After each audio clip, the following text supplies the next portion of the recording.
Hello, this is Jose Stevens from the Power Path, and I want to talk about a couple of things today. Especially, I want to talk about a webinar that I'm going to have at noon tomorrow Mountain Time, and that is something that you can sign up for, but if you can't make the time, it's perfectly okay to watch it on recording at a time of your convenience. And that's going to be focused on family icons, family identity, imprinting, conditioning, and how to recognize that in yourself and how to get rid of it. So, very timely. Now, by the way, we welcome your comments and questions.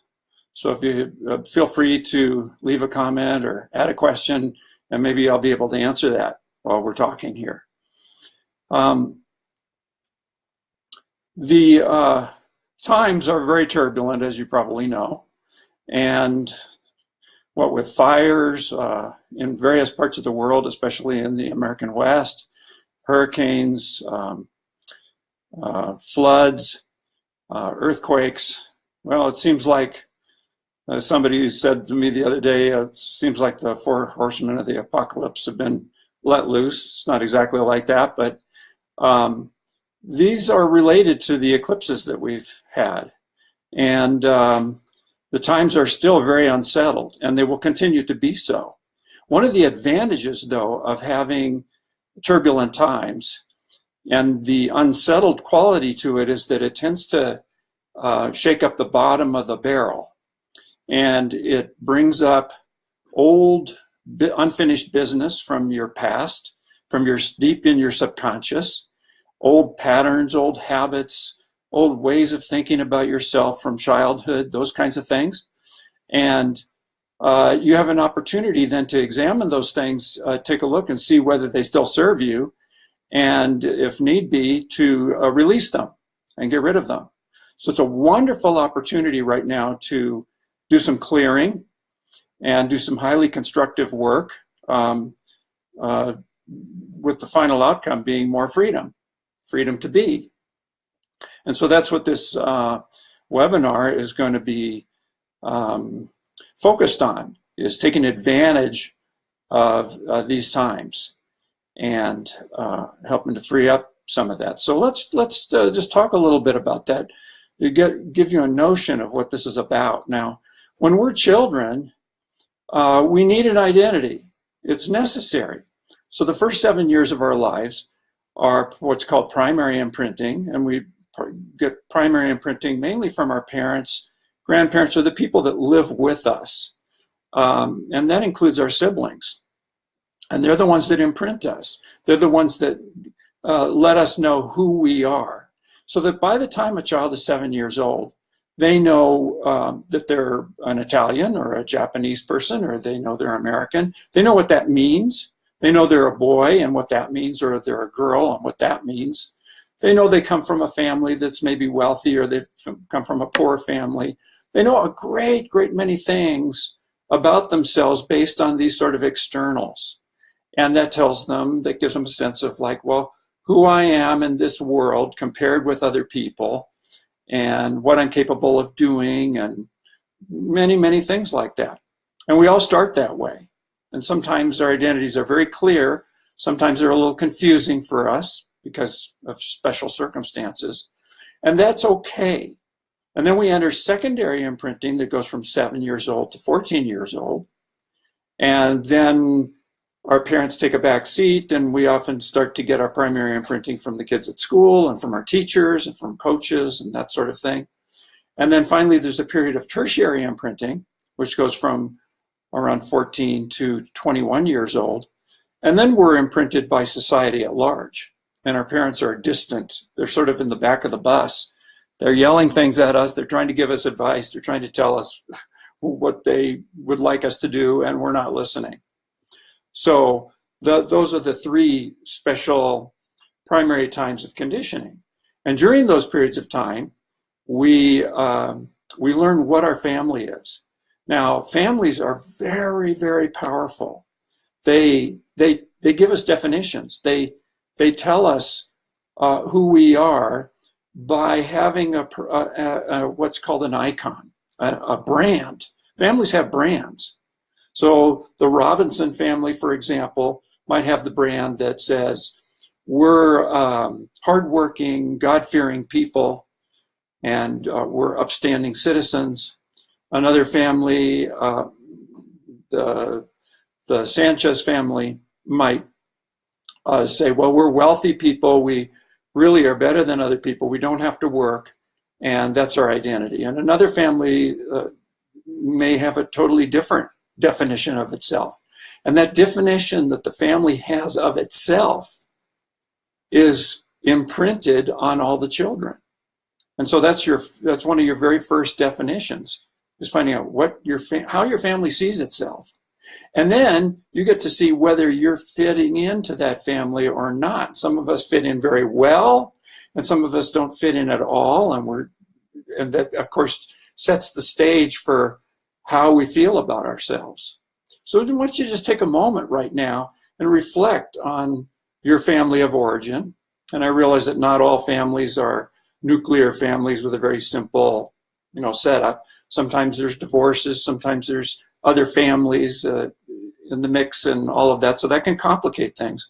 But just reflect for a moment on your family of origin, the main one, or the main one that affected you at those significant early years, and what the branding was. What was the identity of that family? What did they say about themselves?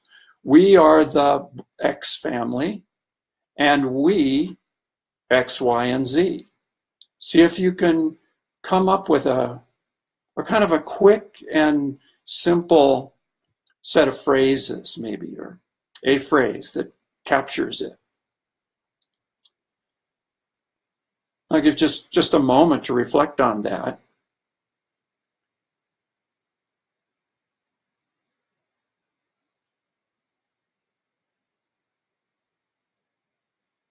And then, within the context of that family, you may have a very personal definition, like the black sheep, or the rebel, or the obedient one, or the one that always does what they're told, or never gets in trouble, or the good athlete, or the good-looking one, or the homely one, or we could go on and on. And these are the things that we're going to talk about in great detail in the webinar tomorrow. We're going to go into these definitions and talk a lot more about how they work and help you to identify your own so you can get clear on those things. Now, I'm not saying here that we don't need imprinting and we don't need these kinds of definitions. We do. That's how we start life. But then, just like with many things, like training wheels on a bicycle, there's a point where we let go of the training wheels, or we're supposed to. I suppose you could go around with training wheels all your life, and that'd be a little awkward, but you're free to do that. And your family conditioning and imprinting is very similar. It was meant to carry you when you were a child. And then little by little, you're supposed to discard it and let it go and discover your own real identity. And that's always something larger, because naturally as we grow, our identity is supposed to grow with us. And so it grows to a new level, something higher, something more transcendent, maybe a world citizen rather than a local country person or that sort of thing.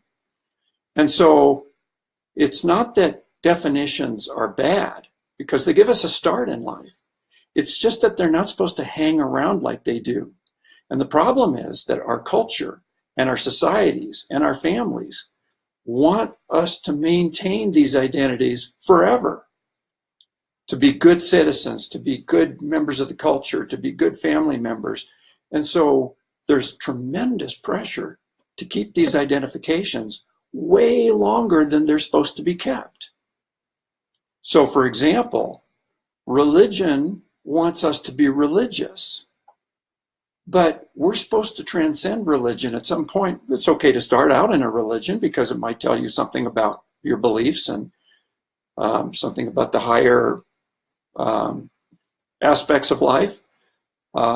Teaches us a little bit about morality and things like that.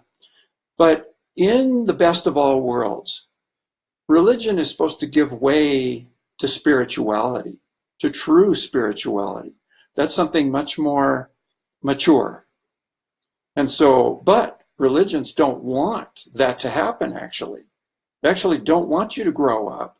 They want you to be controlled in order to serve the religion more, the economy of the religion more. So you get the idea here that there's nothing wrong with identity, having an identity and having these definitions. But then we want to let them go. And what you'll find, if you look carefully, is that some of them, yes, maybe you've rebelled against, maybe some of these things you've let go of a long time ago. But some of these things are still hanging around. And they have to do with limitations in your own life. They have to do with feelings that you might have about yourself, that you're not enough, you're not good enough, you're not worthy, there's not enough love, and there's maybe poverty consciousness going on in your life. Where did these things come from? Certainly they came from some of these stories and definitions and labels that came through your family and through your subcultures and through your society into you. And you perhaps still retain them even in your adult years. And that's not appropriate. It's not satisfying. It's not fulfilling. In fact, it's kind of tragic in many situations where you find people that are older in their life and they're still completely under the thumb of these definitions. So we're going to talk about ways to clear these definitions, and we're going to talk about ways to replace them with more appropriate ones, because we still need some definitions or we would be lost. We wouldn't have any idea who we are. So we need some, but we need some that are large enough and roomy enough and healthy enough to give us enormous choice and freedom to live our lives the way we're supposed to. So that's the purpose of the seminar tomorrow, the webinar. It'll be 2 hours, and it'll start at noon, like I mentioned, and it'll give an opportunity to really get some good work done. Remember, this is a window of opportunity. So the webinar is going to be at 12 noon Mountain Time again in the United States. So if you're from another country, you'll have to calculate that out, unless you're planning on watching it in your own time zone or your own time through a recording later. And the link for this webinar is in the comments section, so you'll be able to find it there. I don't know if there's any questions here. Let me take a look and see. I haven't seen any questions coming up here. So maybe we're done here. So thanks for listening, and I certainly hope you're online tomorrow, because it's going to be really a powerful and excellent webinar, something I've been working on for many, many years. And so hope to see you tomorrow. Good afternoon.